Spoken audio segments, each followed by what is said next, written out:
हमारा आज का एक टॉपिक है, ऐसा टॉपिक है जो हर हिंदुस्तानी को छूता है। I doubt if there is any person living in India और पाकिस्तान और Nepal who either does not have metabolic syndrome himself or herself or who doesn't know someone in the family or nearby friends or near a close relationship who doesn't have metabolic syndrome. तो आज हम बात करेंगे metabolic syndrome की। Metabolic का मतलब क्या है? मेटाबॉलिक मीन्स मेटाबॉलिज्म, इसको हिंदी में कहते हैं चयापचय। मेटाबॉलिज्म वो चीज है जो हमारी बॉडी को चलाती है।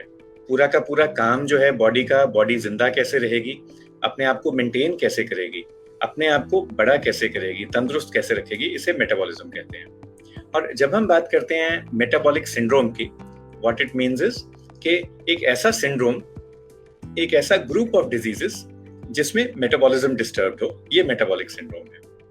तो मेटाबॉलिक सिंड्रोम के बारे में मुझे समझ नहीं आती थी, बहुत मुश्किल होता था याद रखना कि मेटाबॉलिक सिंड्रोम क्या होता है। फिर मुझे एक कॉन्सेप्ट समझ आया और उसका नाम है ढोल। ढोल क्या होता है?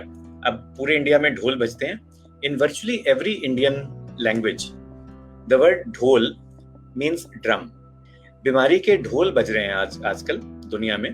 और ये किस बीमारी के ढोल हैं? D for diabetes, H for hypertension, O for obesity या ओवरवेट, L फॉर लिपिड्स या कोलेस्ट्रॉल। और अगर पंजाबी में बात करें, हिंदी में तो होता है ढोल, पंजाबी में डबल L डालते हैं, toll. So with the extra L we have L for liver, fatty liver. ये ढोल है। अगर हम यूपी में जाएं तो ढोल की लफ्ज इस्तेमाल होता है। तो ढोल की में KI से आता है किडनी, और किडनी में एक लेबोरेटरी एब्नॉर्मेलिटी होती है, माइक्रो एल्ब्यूमिनूरिया। इसके बारे में भी बात करेंगे। जब ढोल या ढोलकी, इनमें से कुछ भी एक लक्षण या पार्ट्स हमारी बॉडी में आते हैं, ये कहलाता है मेटाबॉलिक सिंड्रोम। अब मेटाबॉलिक सिंड्रोम तो हमने डिस्क्राइब कर दिया, बट हम इसके बारे में बात क्यों कर रहे हैं, चर्चा क्यों कर रहे हैं? हम बात इसलिए कर रहे हैं कि मेटाबॉलिक सिंड्रोम जो है, हो सकता है शुरू में एसिम्प्टोमेटिक हो, आपको कोई लक्षण ना पता चले, आपको बस नंबर दिखाई देते हैं कि मेरा शुगर का नंबर ठीक नहीं है, ब्लड प्रेशर का नंबर ठीक नहीं है, मोटापा ज्यादा है, चर्बी ज्यादा है, लिवर के नंबर या कोलेस्ट्रॉल के नंबर ठीक नहीं है। ये सब नंबरों की बात है, मगर ये नंबर खतरनाक हो सकते हैं।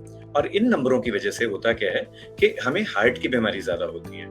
तो जो एंड रिजल्ट है मेटाबॉलिक सिंड्रोम का, that is premature heart disease. बीमारी जल्दी आती है हार्ट डिजीज की, हार्ट की बीमारी जल्दी आती है।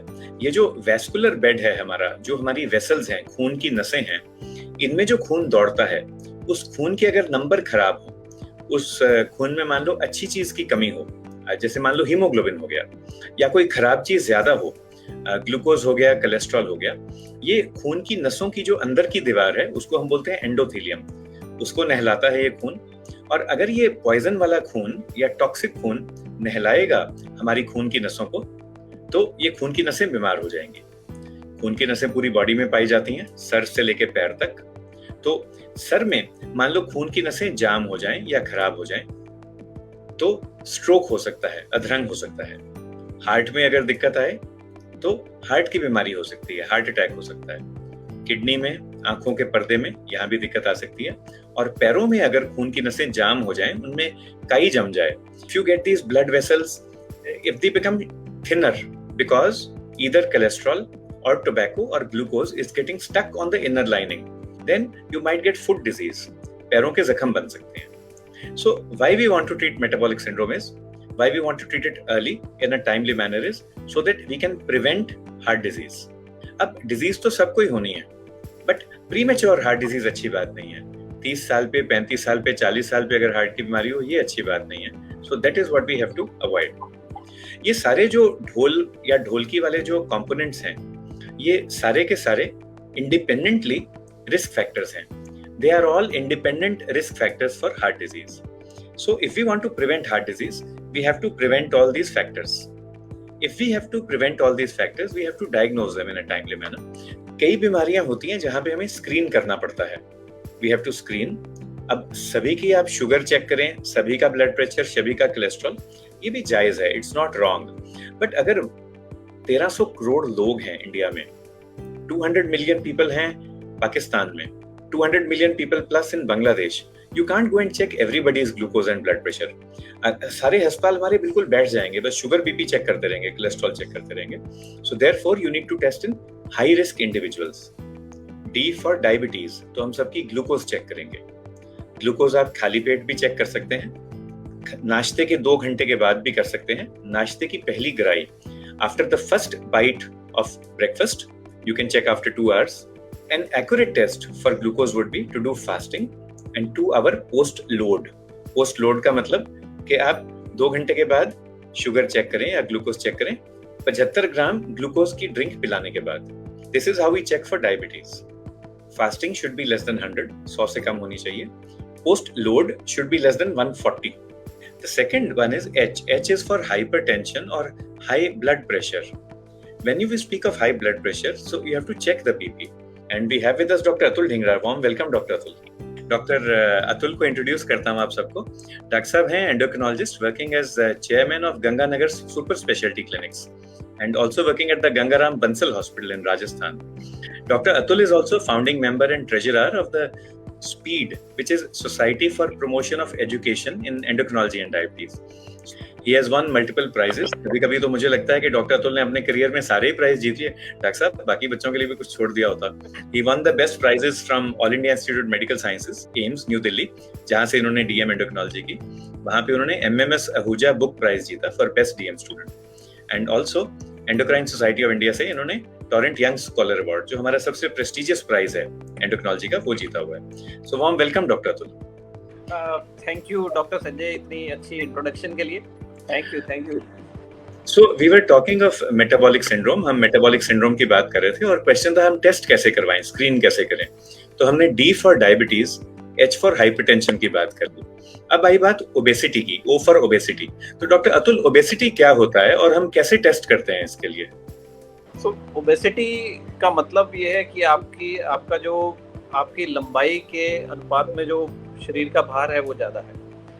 इसके अंदर यदि हम मेटाबॉलिक सिंड्रोम की बात कर रहे हैं तो हम यहाँ पे एक पर्टिकुलर टाइप के मोटापे से हम ज़्यादा चिंतित होते हैं कि ऐसे लोगों में अगर मोटापा यहाँ पे है तो मैं ज़्यादा चिंतित हूँगा, मैं उन लोगों को ज़्यादा टेस्ट करने की कोशिश करूँगा। जैसे अगर हम किसी आदमी की बात कर रहे हैं और उसका वेस्ट सर्कमफ्रेंस यदि 40 इंच से ऊपर है तो मैं थोड़ा सा चिंतित हूँगा। इसका मतलब पेट के अराउंड मोटापा ज़्यादा है। ये फैट इसलिए इम्पोर्टेंट होता है क्योंकि इससे जो हम मेटाबॉलिक प्रॉब्लम्स की बात कर रहे हैं, जिसके बारे में आपने शुरू में बताया था, जैसे हार्ट की प्रॉब्लम, जैसे शुगर आने का खतरा, जैसे स्लीप एपनिया की प्रॉब्लम, ये सारी प्रॉब्लम्स ज़्यादा बढ़ जाती हैं अगर हम मोटापा हमारे पेट के अराउंड ज़्यादा है। तो पुरुषों में यदि आपकी वेस्ट सर्कमफ्रेंस 40 इंच से ज़्यादा है और फीमेल्स में यदि ये 30 इंचेस से ज़्यादा है तो इसका मतलब आपको मेटाबॉलिक सिंड्रोम के बारे में सोचना चाहिए और प्रॉब्ली अपने डॉक्टर से मिलना चाहिए। सबसे सिंपल तरीका डॉक्टर अतुल, एक तो वेस्ट सर्कमफ्रेंस हो गया, बट हाइट के हिसाब से if you can just revise for us, supposing my height is 170 centimetre, what should my weight be? तो सबसे आसान और जो सबसे प्रैक्टिकल तरीका है, यदि आपकी हाइट सेंटीमीटर्स में आपको पता है, उसमें से 100 माइनस कर दें। जैसे आप कह रहे हैं कि आपकी हाइट 170 सेंटीमीटर है, उसमें से 100 माइनस कर दें। यदि आपका वजन 70 किलो के आसपास है तो आप सेफ जोन में हैं। यदि इससे ज्यादा है तो इसका मतलब आपका वजन आपकी हाइट के अनुपात में ज्यादा है, आपको अपना वजन कम करने के बारे में सोचना चाहिए। एल फॉर लिपिड्स पे जाएं तो लिपिड्स कैसे चेक करते हैं, क्या क्या कॉमन नंबर्स हैं और एवरेज आदमी या लेडी के नंबर कितने होने चाहिए? यदि हम लिपिड्स के बारे में बात करें तो हमारे ब्लड के अंदर लिपिड्स, कुछ अच्छे लिपिड्स होते हैं, कुछ बुरे लिपिड्स होते हैं। बुरे लिपिड्स इसलिए उनको बोलते हैं क्योंकि अगर इनका लेवल बढ़ रहा है आपके शरीर में तो ये आपको हार्ट की प्रॉब्लम्स इनके साथ ज़्यादा होंगी। जैसे अब ट्राइग्लिसराइड की बात करें, ट्राइग्लिसराइड का लेवल मेल्स और फीमेल्स में दोनों में यदि 150 से ऊपर जा रहा है, इसका मतलब आप में हार्ट की प्रॉब्लम्स होने का खतरा ज़्यादा है, आप में मेटाबॉलिक सिंड्रोम होने का रिस्क ज़्यादा है।